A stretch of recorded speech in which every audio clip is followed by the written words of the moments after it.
Now at 5, families forced from their homes as flames of the holy fire rage. NBC4 has team coverage as houses are in the path of the wildfire. Alaska Airlines Q400, what the is he doing over here?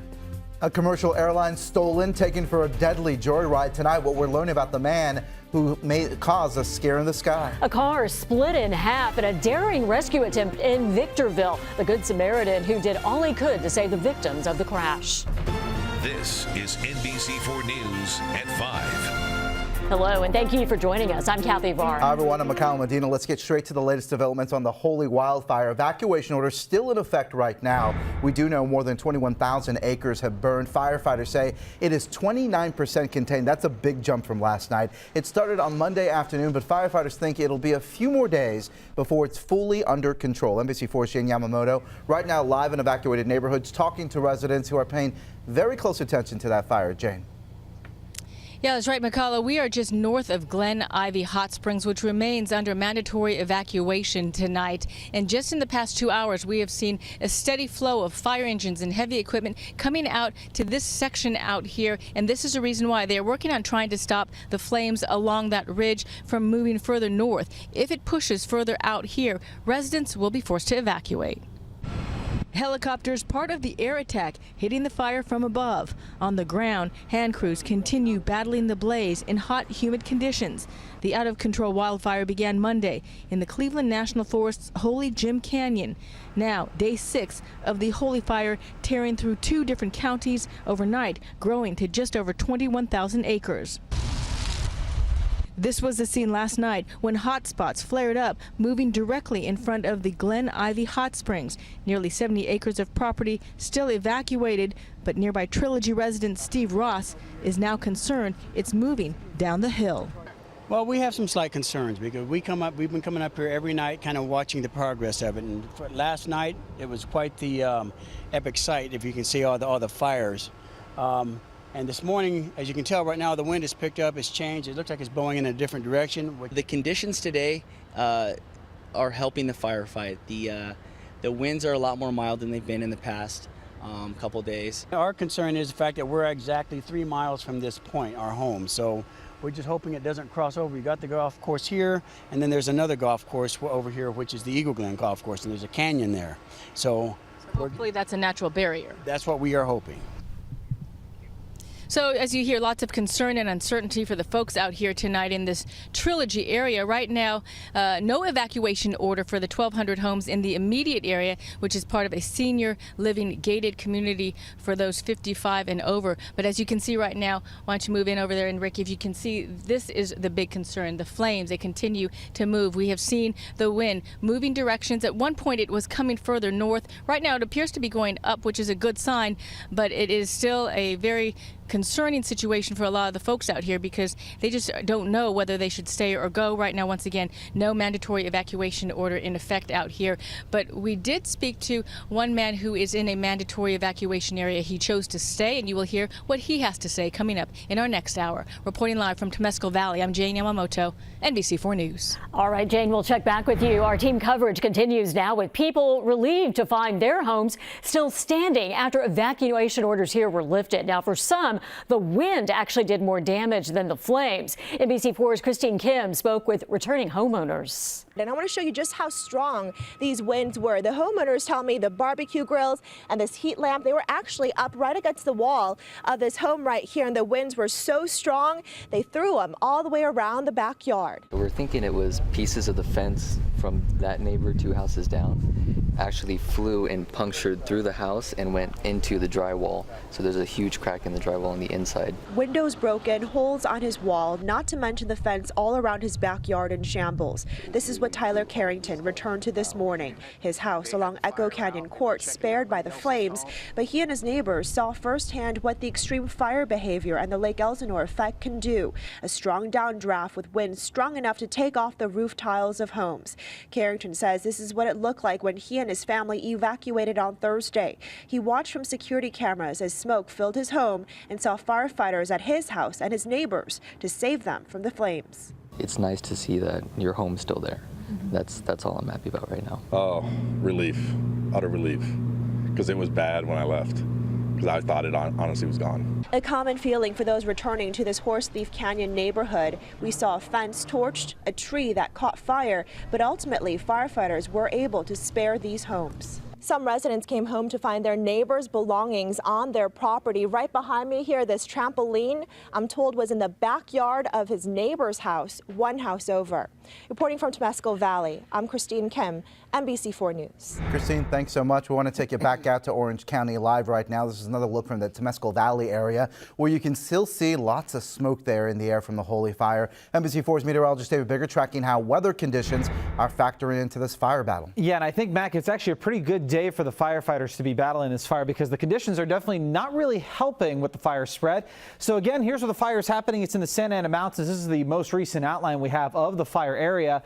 Santiago Peak is the closest observation site we have to the fire. The fire's actually burned right around this peak. So currently around 72 degrees, but the humidity is around 47%, so pretty high humidity, and the winds are relatively light out of the south, so that's been beneficial. It's not super dry out there, and we've even noticed that when we look here at the First Alert Radar Network, you're seeing some smoke in this area here. You're also seeing a little bit of smoke up to the north of that, but it's just not a lot of smoke in comparison to what we've seen over the past couple of days.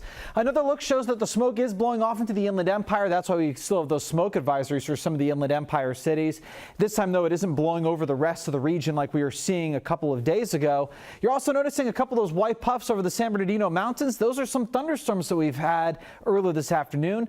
The question is, will those thunderstorms return for tomorrow? I'll have details on that in a couple minutes. Back over to you guys. All right, thanks so much, David. Our coverage of the holy fire continues on our website, NBCLA.com, as well as the NBCLA app. That's where you can find some very useful information about evacuations, road closures as well. You can also click through a gallery of images from the front lines. Well, we have new details in last night's plane crash outside of Seattle. This is a man who took the plane on a joyride before crashing on Ketron Island.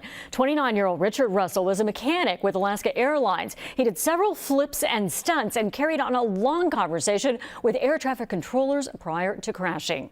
I got a lot of people that care about me, and it's going to disappoint them to hear that I did this. Got a few screws loose, I guess. Never really knew it until now. The NTSB and FBI are on the scene looking through the wreckage for the black boxes. It's not clear what kind of training Russell had as a pilot. However, experts say anyone with a basic knowledge of how a plane works should be able to get in and take off. Here is another part of Russell's conversation with the tower. I think I'm going to try to do a barrel roll, and if that goes good, I'll just go nose down and call it a night. Well, Rich, before you do that, let's think about this. I got another pilot coming up, Pilot Joel, here in just a minute or two, I hope, and we'll be able to give you some advice on what to do next. No one else was injured in the crash. We'll have much more on this crash on NBC Nightly News at 5:30, and then right back here on the NBC4 News at 6. Back here in LA County, News Chopper 4 Bravo on the scene of a commercial fire. This is over in Vernon. You can see firefighters are dealing with a whole lot of smoke here. It happened on Lennis Boulevard inside an industrial park around 1:30 this afternoon. So far, firefighters haven't said how this started, but they did say it took them around 2.5 hours to put it out. And some families in San Marino do not have electricity after a large tree fell on power lines. Police say the tree came down on Roanoke Road near Granada Avenue. It has blocked part of the roadway. Crews are working to remove tree branches. Now, once that's clear, then SoCal Edison can work on restoring power. New at 5, the family of a teenager who was shot and killed by an LA Sheriff's deputy back in February are demanding a state investigation into his death. Anthony did not die in vain. Protesters gathered near downtown LA's office of the State Attorney General's office, Javier Becerra. Deputies shot 16-year-old Anthony Weber when they say they spotted a handgun in his pants and he refused to surrender. A gun was never found. I'm here concerned about my son. My son was an American. He was gunned down like a combatant in a foreign war zone. This is America. So I'm concerned because we're not getting the transparency when the investigation that we need. It's been more than 6 months since my son was gunned down. And we want some answers. Weber's family is suing the county and the deputies who were involved, but also still demanding a criminal probe. New video out of Victorville now. That is where the San Bernardino County Sheriff's Department is looking into a deadly crash that left a Scion split in half. It happened around midnight near Hesperia Road and Terra Linda Street. Investigators say the driver of the Scion lost control, spun into oncoming traffic, and then collided with an SUV. We heard a car like screeching, and then we heard a loud boom. I seen the guy. I kept yelling, just trying to keep them awake, both of them, and the one guy, I don't know, he would take a breath every time I would yell at him. Investigators say the driver of the Scion was killed and a passenger in the car airlifted to a trauma center. The driver of the SUV was rushed to the hospital as well. Right now, the search is on for a hit-and-run driver who may have been street racing when he struck a woman in West Hollywood. It happened near San Vicente and Sunset Boulevard overnight near the Sunset Strip. LA County Sheriff's deputies say the woman is expected to survive. Detectives are now searching for a dark-colored BMW M5. Police are also looking for the driver who hit and killed a 78-year-old father in Westlake. The young youth was struck yesterday morning as he was crossing 3rd Street. The LAPD looking for a 2015 silver or gray Chevy Trailblazer or something similar to that. Police say it's likely to have a damaged windshield and hood. A suspected bank robber in Garden Grove now behind bars tonight, all thanks to a flood of tips from social media. You may have seen this surveillance video from NBCLA.com after we posted them yesterday. Police say the man in the picture stole hundreds in cash from an HSBC bank branch over in Garden Grove Boulevard. Investigators say they received lots of tips that led to the arrest. Happening right now, the 52nd annual Watts Summer Festival. The event doubling as a remembrance of 34 people who died during the 1965 Watts riots. But it's also a cultural celebration in this very close-knit community.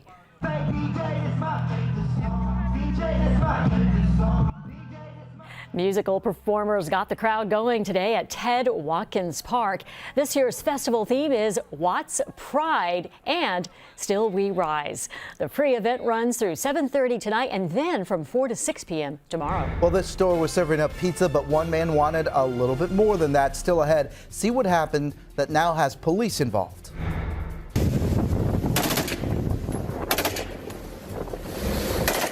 Deputies opened fire off the coast of Long Beach, but we'll tell you why everything isn't exactly as it seems. And who wouldn't want to take home this little guy? Oh, take a look at that. How would you help these pets actually make a fresh start?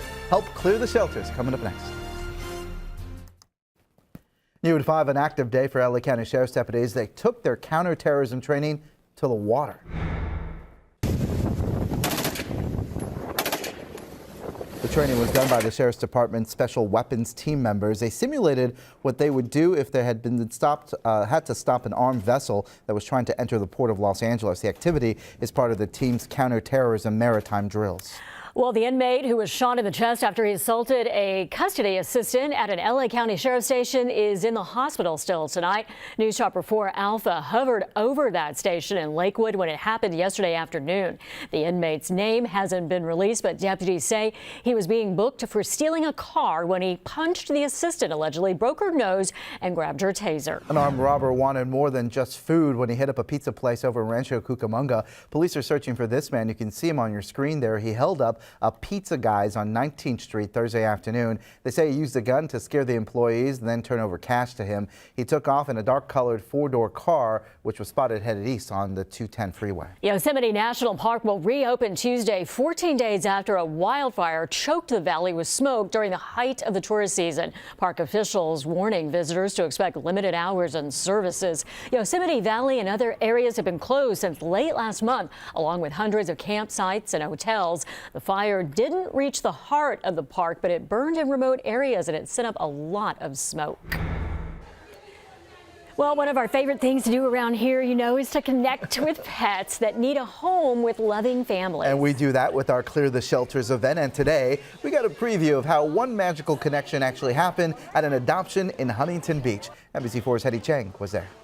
Hey everyone, we're here in Huntington Beach at beautiful Bella Terra at our pre-Clear the Shelters event, and we just met this cute little guy. His name is Dakota. He's looking for a forever home along with dozens of other animals here.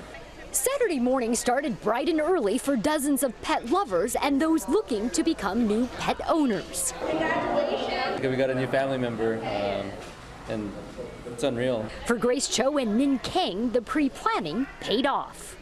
Kept an eye on him for, what, 2 weeks now? Camo comes with a story. One of our dear friend Jim's cat passed away yesterday morning, so the cat's gonna now live through Camo. A new member of their family right when Camo and so many other animals here need it most. I can't express how I feel. I feel so happy. Sulie Baker's kids have been begging her for a dog. Today they're going home with not just one.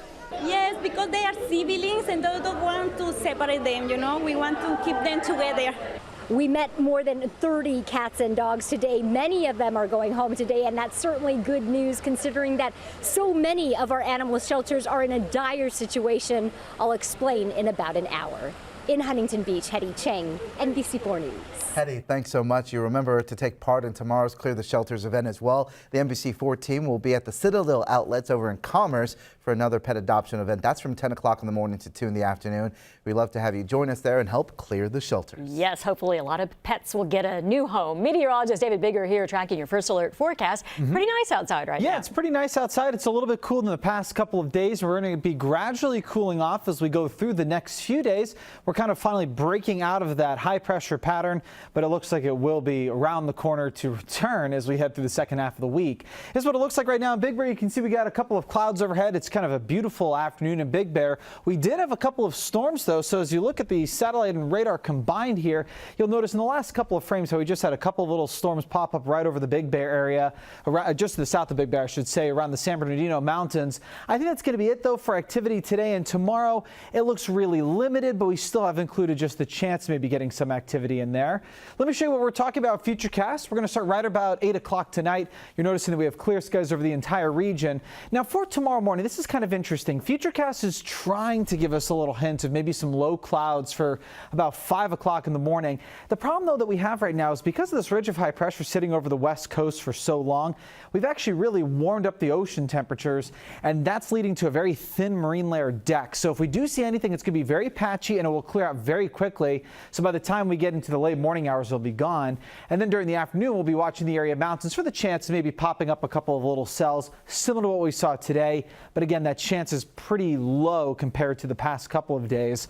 And then by the time we get into the evening and overnight hours, it looks like all the activity will go away. So we're keeping it as just a couple of clouds over the area mountains, an isolated chance maybe seeing a shower. But for the high desert, upper 90s to low 100s, finally breaking out of the triple digits in a few locations.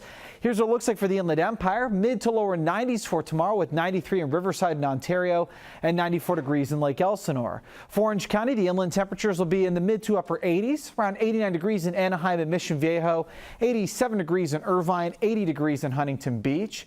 Now the Ventura County coastline, we may start off with a couple of clouds for early tomorrow morning, but expect sunshine by the mid to late morning hours. 79 degrees in Oxnard for tomorrow, 83 degrees in Camarillo, 89 degrees in Simi Valley, 92 degrees in Van Nuys. And around the basin, temperatures just a little bit above average for this time of year with 87 in downtown LA and Compton, 81 degrees in Manhattan Beach, and 91 degrees in West Covina. So for the mountains, as I mentioned, we're still leaving in that chance of maybe getting a shower or two, but I think for the most part, pretty quiet for the mountains. We'll see clouds continue to build up each afternoon, with the exception being Tuesday, I think, where we'll see less in the way of cloud cover. Temperatures, though, stay in the 70s with a little bit of a warming trend through the second half of the week. And in fact, in all the lower elevations, like the Inland Empire here, you'll notice that change as well. So for the IE, we go into the low 90s for the next couple of days. It's just about average for this time of year. Then as we get into Wednesday, Thursday, Friday, Saturday, you see that little bit of a warming trend. Not looking at triple digits just yet. We are going to see some warming as we get toward next weekend. Same for the valley locations. Temperatures cooling into the low 90s for the next couple of days. Then second half of the week, we have a little bit of a warming trend. For the coastline, you'll notice that for the next couple of days, we're not really looking at much in the way of cloud cover. Again, that marine layer is not very well organized right now. The ocean is just a little too warm to really produce a good cloud deck. And finally, the LA Basin and the Orange County spots looking at temperatures in the upper 80s for tomorrow. Then as we get into Monday, Tuesday, this is just about average for this time of year. But then the second half of the week, we have a little bit of a warming trend getting us up to just about 90 degrees by next weekend. So kind of a little bit of an up and down, but a lot cooler this week than we've seen over the past couple of weeks. That's a look at your forecast. I'll send it back over to you guys. Dave, thanks so much. I like the 80s here. Mario Solis joins us with sports. Hey, thanks. We are keeping an eye on Tiger Woods because it's moving day at the PGA Championship, and we will introduce you to a couple of local tennis players hoping to make a name for themselves. All that and more next on the NBC4 Sports Desk. This is the Sports Desk with Mario Solis. The wait is over. We will get our first look at the Chargers tonight as they open the preseason on the road against the Cardinals in Arizona. Kickoff set for 7 o'clock. Highlights of that game tonight at 11.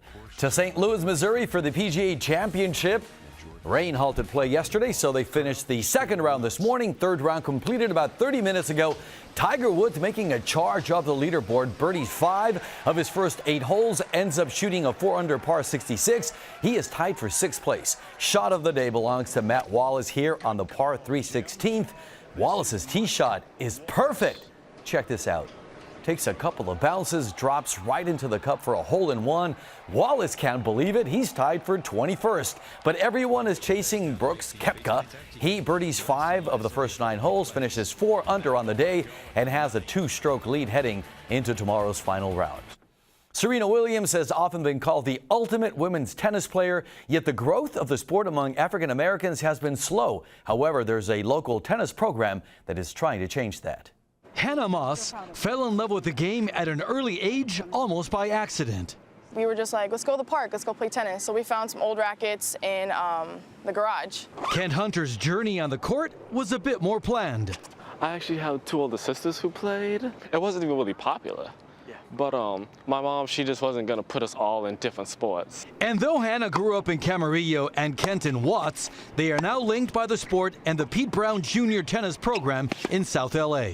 This is a situation where they can get into this sport and develop, without having all the money because somebody's helping them do that. One other major benefit earned through hard work is participating in the annual American Tennis Association National Championships. More than 500 competitors from around the country recently played in the prestigious ATA event that started in 1917. It has a history behind it, and it's like African American tennis. So it's like, it just means more. Moss, who's 15, made it to the 18 and under final, while Hunt won the event on the men's side. They're doing a really great thing out here and trying to encourage people to pick up tennis so that it doesn't just get lost. Yeah, and it shouldn't. And you think you know sports in Southern California? Well, we're going to give you a chance to prove that. Last year, we selected 16 contestants, and in the end, one of them won a regular spot on Going Rogan. You could be next. Record a video explaining why you should be debating LA sports, 30 seconds or less. Then go to NBCLA.com/the choice to find out how to enter. It's easy, but you have 3 weeks left. August 27th is your deadline, so don't delay and do it today. Make the choice. This has been the Sports Desk with Mario Solis.